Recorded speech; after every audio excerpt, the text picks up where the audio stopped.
એક બુકને ₹240 માં વેચવાથી રમેશને 20% નફો થાય છે, તો બુકની મૂળ કિંમત કેટલી હશે? 240 માં વેચવાથી 20% નફો થાય, તો 20% નફો એટલે 120%.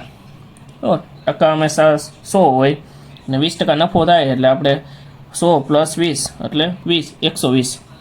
એટલે જાણે કે 120% હોય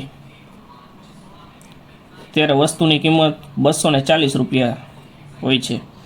તો આપણે એની મૂળ કિંમત ગોતવાની. તો મૂળ કિંમત રહે ને એ હંમેશા 100% હોય. 100% હોય ત્યારે એ વસ્તુ કેટલી કિંમત હશે એની એમ.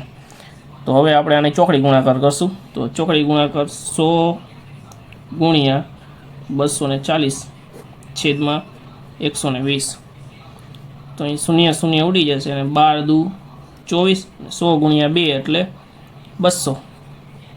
તો એ બુકની મૂળ કિંમત આપણને ₹200 મળે છે અહીં. તો આનો સાચો જવાબ આવશે 200.